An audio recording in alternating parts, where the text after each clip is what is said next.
Welcome back to Varsity Blue. Alex Prasad, David Now, Scott Wagner, talking about what happened in the Big Ten this past weekend. Of course, Michigan narrowly escaping Massachusetts at home, but take a look at what else happened across the Big Ten. Two big matchups with teams from Arizona. Wisconsin beating Arizona State and Stephen Threet 20-19. No Stephen Threet 80-yard touchdown runs in that game. Arizona defeating Iowa 34-27 in a very un-Iowa-like performance. And of course, Michigan State defeating Notre Dame. Everyone else, unsurprising results. And of course, look, Michigan's still in first place in the Big Ten, guys. What do you know? How great is that? Only 6 other teams are tied with them. But and of course, once these roll over, you'll see some of the cellar dwellers, including Minnesota, who's now 1-2. Minnesota actually played USC to a respectable final score, and in fact, midway through the third quarter, it was still a game. In fact, I think USC was only up 14-13 at one point in the third quarter there. So, big win for Tim Brewster, a big moral victory for the Golden Gophers after that devastating loss to a Dakota. Well, maybe it's not devastating; they're just used to it. And Illinois skated by, barely, Northern Illinois. But let's talk about the matchups that were interesting. I'll start with Arizona-Iowa. Iowa looked un-Iowa-like. I think that's the only way to put it. Kirk Ferentz at the Big Ten Media Days talked about how worried he was about this game, how weird it was going to be to play so late at night, and how they never do well. I don't think Iowa's won a game west of the Rockies in a really, really long time. I saw some sad about that. But Scott, how weird was it to see, a team that is built on turnover margin and controlling the ball and being cool and calm under pressure, just completely fold? Yeah, I mean, like you said, the game started at 10:30 Eastern time, so it was an 8:30 Mountain time there for Arizona. So Iowa, really struggled in the first half, down 27-7 at halftime, and they came back. But Arizona's a good team, so this isn't a shock. But the way that Iowa was beaten, definitely surprised, falling apart like that so early. And we saw our first Stanzi ball of the season, a pick 6 from Ricky Stanzi, Iowa's quarterback. Well, we really did. And the thing was, 4:50 into the game, Iowa's already down 14-0 off of that block punt. And then, of course, the Stanzi interception that you referred to, Alex.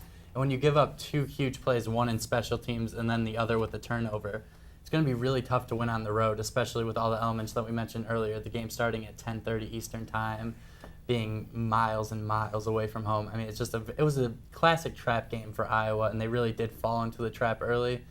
They were the more talented team, and they proved that throughout the rest of the game. They unfortunately just didn't have the firepower to get it back. Yeah, well, it's a ball control offense, and it's a conservative offense, and when you unleash Ricky Stanzi, you unleash, obviously, enough points to crawl out of a big hole, but also some turnovers that are pretty horrendous. Yeah, and amazingly, they rushed for less than 30 yards in this game. So not the typical Iowa you would expect either. Very strange. Also strange is watching Stephen Threet play in an Arizona State uniform at Wisconsin. This was quite an interesting game. Many, many strange things happened. Among them, Arizona State at the end of the second quarter getting stopped on a kick or punt return at the 1 yard line, saving 7 points for Wisconsin, and then at the end of the game, a blocked extra point was a difference, a 20-19 game, guys. And David, Wisconsin definitely escaped here, and I don't think Arizona State's nearly as good a team as Arizona is. Well, Stephen Threet almost struck again, but it really wasn't him that had much to do with this win. It was just a lot of big plays that Wisconsin made, both in special teams actually they were both in special teams. And the thing is, you can't give up those big plays and expect to win a ball game. Iowa learned the hard way this weekend, and so did Arizona State. And it's just very difficult to win a game when you don't have good special teams. Special teams killed Virginia Tech, ironically, against Boise State, and then killed Arizona State here. Yeah, with the black extra point, that's heartbreaking. There's I think there's about 2 minutes to go in that game, maybe even less. And it wasn't just special teams. They had Arizona State had a very bad pass interference call go against them that would have led to a touchdown. They had another touchdown called back because the receiver was just about that far outside of the end zone. And then obviously the blocked extra point, the kickoff return as the second quarter ends down to the 1 yard line and getting tackled. Arizona State probably, safe to say, the better team, but not the luckier team. Wisconsin definitely escaped at home even. Right, and I mean, that might be the difference in the entire game right there. Wisconsin staying at home and Iowa traveling all the way to Arizona. And of course, the best game, unfortunately, of the weekend, Michigan State, Notre Dame. Mark Antonio looks kind of sick there. Of course, Mark Antonio has a heart attack. I mean, this is not a laughing matter. During this game, he doesn't complain about it until afterwards. If there was a call to cause a heart attack, I suppose this would be it. The fake field goal in overtime, down by 3. Of course, as he said after the game, they didn't think they were going to make this kick anyhow. They've struggled in the kicking game, not nearly as much as Michigan, but it's a 45-yard attempt. It's pretty difficult.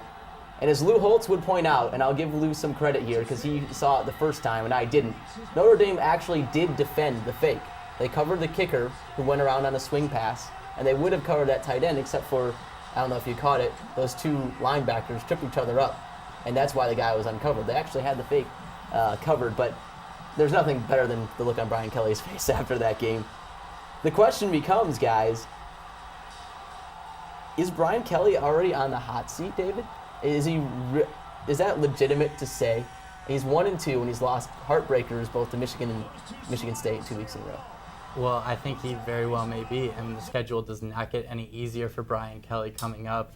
We'll allude to that in a little bit. But, I mean, Brian Kelly, it's going to be tough for him if he starts 1-4, 1-5 to justify starting 1-4, 1-5 at a program like Notre Dame. You come in with expectations that you're going to perform, and if you don't, it can be pretty difficult. Brian Kelly, he's under fire already. Very few people take more sadistic pleasure in in hearing how Notre Dame coaches might get fired on the spot every week, especially Charlie Weiss, Right. Ty Willingham. How short of a leash do they have? He's not going to get fired after a year. They'll give him time to turn the program around. It's still confusing, and especially we were looking at the upcoming schedule before the show. Stanford, Boston College, Pitt, all coming up in the next 3 weeks. Very difficult games, very good teams. They could be looking at 1-5 going into the year, and then the water starts to get a little hotter. He won't be fired after a year, though. Let's be realistic.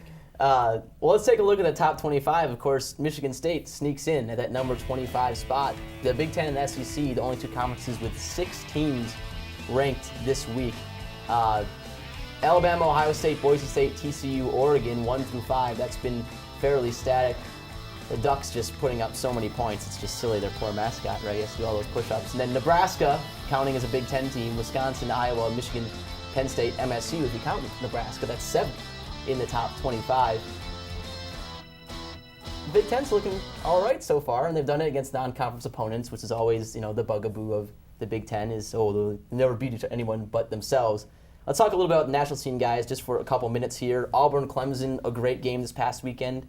Nebraska, Washington, a strange game where Jake Locker was 4 for 20 with 3 yards and fumbles and interceptions like crazy. And then this game, Ryan Mallett's coming out party, at least against a quality opponent here, Georgia, a big last-minute touchdown. That's not it, but it's coming up for Ryan Mallett. Is Arkansas for real? They're ranked number 12 right now, David. They might be for real, but I think we're definitely going to see this upcoming week against Alabama whether or not they can hang with the biggest dog there is in college football. And we're going to see throughout the rest of the SEC season whether they can handle better teams that may have more talent top to bottom than they do. Obviously, they have one of the better quarterbacks in the nation. No one's going to argue that. But I think they're going to be tested, and they're going to be tested thoroughly, and I don't know if they'll be able to hold up throughout the season. And as Adam Brewster, our director today and co-producer, would point out, or may have noticed, Arkansas is wearing the really crappy Michigan State uniforms. It's the same Nike line. Well, that's all we have for the national scene, but coming back on the other side, we're going to have the debut of Peter Ponders. Stay tuned. Welcome back to Varsity Blue. A full house This is here pleasantly now. awkward. Well, we've also actually- expanded the set. I'm also the tallest person here, but from now I'm the shortest person. This is true. Kind of This weird. is Peter, Saul, Hello. everyone. Alex Prasad, David, now Scott Wagner, Peter, Saul, and because no one really wants to talk about UMass any more than we already did, and no one really wants to hear about Bowling Green, well, I guess we'll get to that maybe. Peter, take it away. Peter Ponders, the first debut Yes. ever. Well, first of all, Michael Vick is Yes. back. And a little Yes. off-topic note, I don't know if you have any comments about that after he destroyed the Lions this past weekend. Lions fans. Job at best. Job at best played great. He did have a and touchdown.